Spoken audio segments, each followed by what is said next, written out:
Hey y'all, what's happening? Willie here, want to go fishing?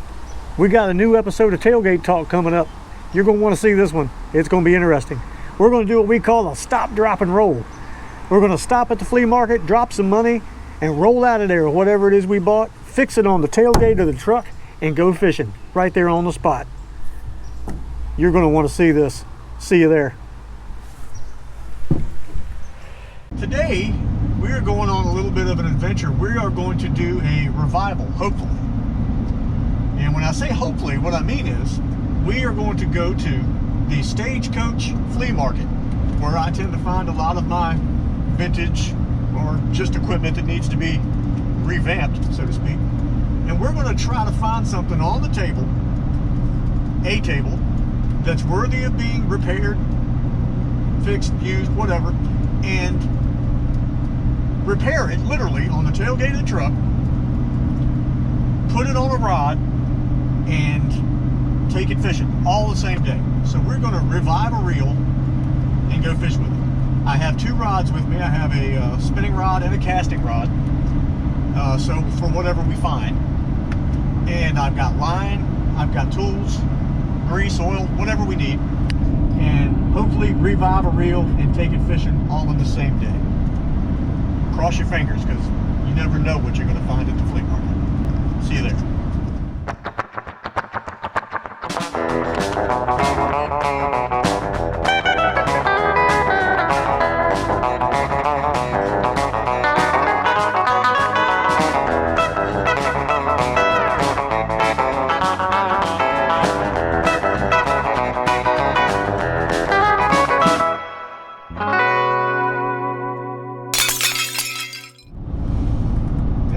Stagecoach flea market. Pretty full, that's what I like seeing.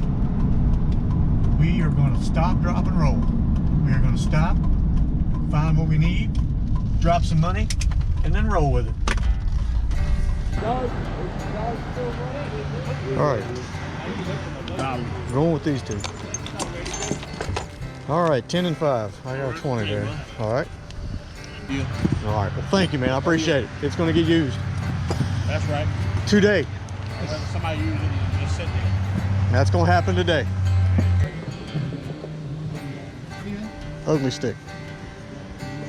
Doesn't look like it's ever been used. It's just been sitting somewhere. Still got the plastic on it and the strap from where it was in the store.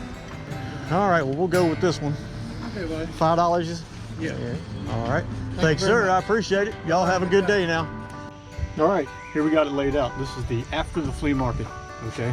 This is part of what I call stop, drop, and roll. We stopped, we found some things we wanted, we dropped some money, and now we're rolling. And rolling means we're going to go over some of what we got, which is going to be real quick.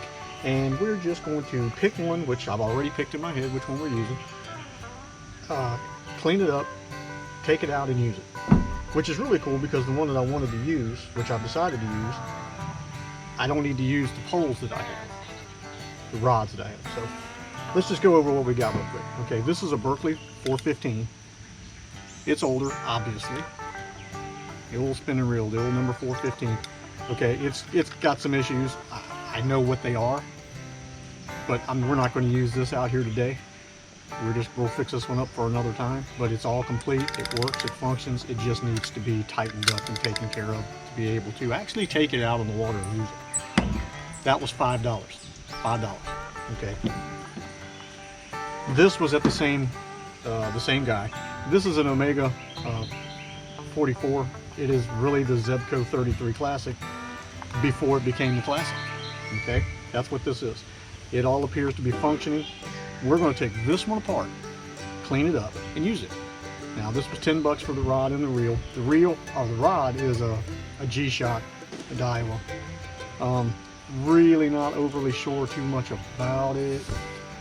I'd have to look into it a little bit more.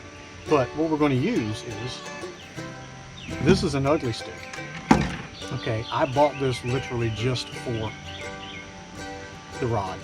Okay, it still has the wire tie on it from where it was a combo at a store somewhere. Don't know much about what's going on with the reel. We'll look into that later. But it's a Shakespeare ugly stick. It still has the plastic. It's just been moved from one place to another. It does have line on it and a bobber. but it obviously has not really done a lot of fishing. So this is the rod that we're going to use. This is the reel we're going to use. So let's get to kicking here.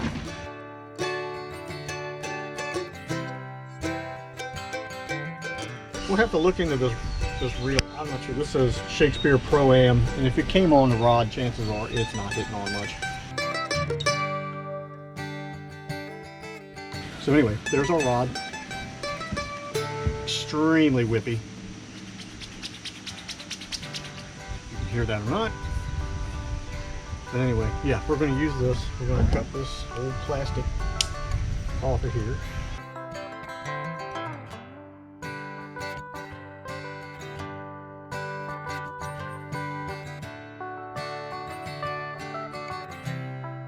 Wow, that has never, ever in its lifetime been off.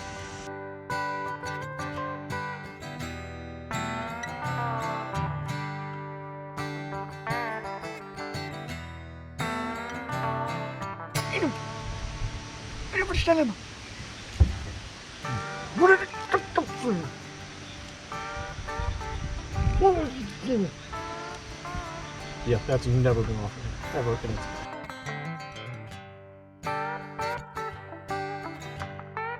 Okay, as you can see inside there is ugly, nasty, rotten. Okay, and that's just the original stuff that came in it. So what we're going to do is try to get rid of as much of these dirty, nasty, rotten as we can get out of it and put some decent stuff in. And I usually do that by just taking a screwdriver, scraping out all that I can scrape out of it.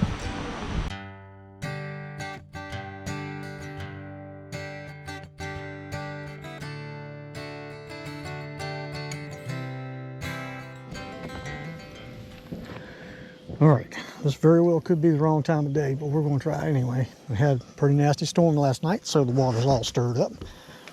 It's got a hazy funk on the bottom, kind of green, but I'm hoping that that'll be good because they'll want to hide and come jumping out at this good old threadfin shad that we're going to be throwing. And here we go with the Zebco Omega I-44 that we did the rebuild on the back of the pickup truck. Now the Omega was kind of the beginning of the trigger reel world, the underspin. So they kind of set the scale, I guess, for what trigger reels would become after that. And they squeak, the handles squeak. There's no bearing in the handle or anything like that, so they're squeaky. There we go.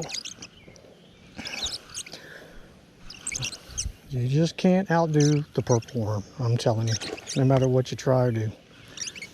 The purple worm brings them in. Of course, they have a tendency to lose the purple worm.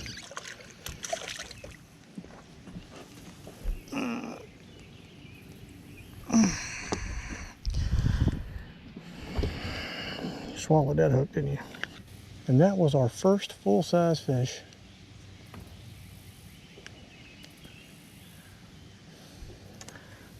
On the Omega. Thank you.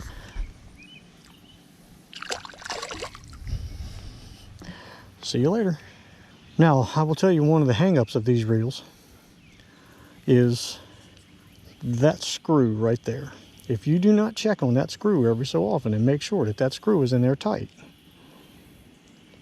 you could wind up with a crank that just keeps pulling out of the side, and you just got to keep holding it in there when you fish with it. Found that out the hard way in about 1983.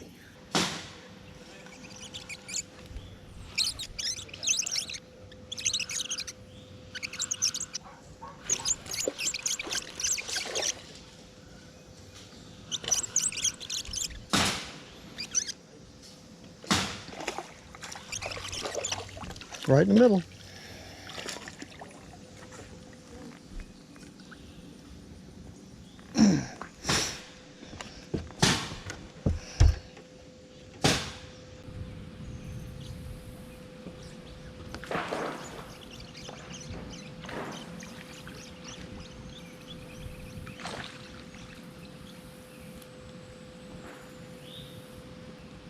little fella. But the Omega, the flea market Omega, built on the back of a truck, $5 rod, catching fish.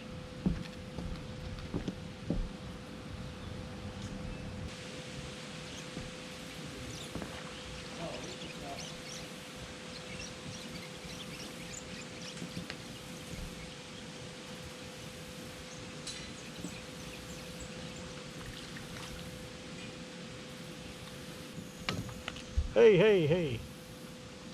Ow! That was the hook, fish. Stop. Omega.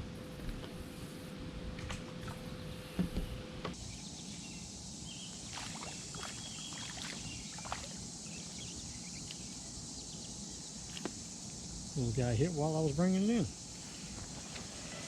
What was he thinking? He wanted action. He wanted it to come flying in. Dun dun dun dun dun dun dun dun dun.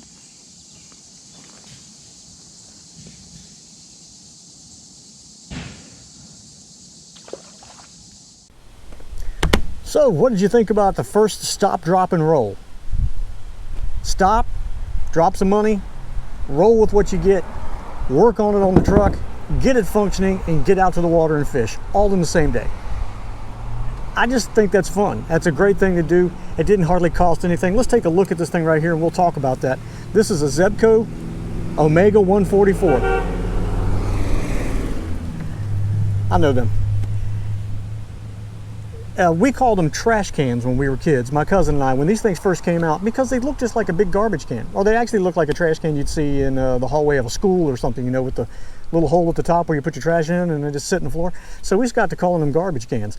And they had several versions of this thing from the time they were made to now. I mean, you've had everything from the classic to the 11, I think it was an 11T or 11UL or the whatever, and then now the micro 33s. They've metamorphed through the years and still basically do the same identical thing, except now I think they have a ball bearing or something involved, which they didn't have back then, which was fine. They worked great. We loved them. If you maintained these guys, take the bottoms off and put some good grease and oil in it, I mean, they worked great. So we caught some fish with this thing. It did great. Didn't have a single solitary problem. And of course, you know, the old ugly stick, it's not going to give you any issues. So let's talk about that just real quick. This ugly stick had a reel on it. Okay, we paid $5 for that in the reel. Still had the, and you still see the groove, as a matter of fact, from the wire tie that was on here for the reel that was on it. So never really had been used. We cut that off, took that reel, threw it in the trash because it was absolute junk. Put this reel over on it. There we have a $5 rod. This reel had another rod with it, which is now on another reel in the house, which we paid $10 for. Don't get me started there. And basically what we have right here now in front of you is a $10 setup with $5 worth of trout magnet SOS on it. And we went out and caught fish after rebuilding it right here on the bed of this truck. How cool is that? Had a good day. Bought it, built it, fished with it, same day. Stop, drop, and roll, baby. Stop, drop, and roll. Well, I hope you enjoyed this episode. We're going to do more of these because they're really fun to do. It's kind of like a revival, if you like the car revivals. You know, people are going out here and finding junk cars in people's backyards and they're rebuilding them right there and driving them home. And it's kind of what we did, but with a fishing setup, reel and prod. Maybe you don't think it's anything like that. I do. And I had a good time doing it. So anyway, thank you guys for watching. Hope you enjoyed it. We'll see you next time. I might go fishing right now. Already in the truck. In the wrong part of the truck though. And it's really too hot to get up there. Oh well.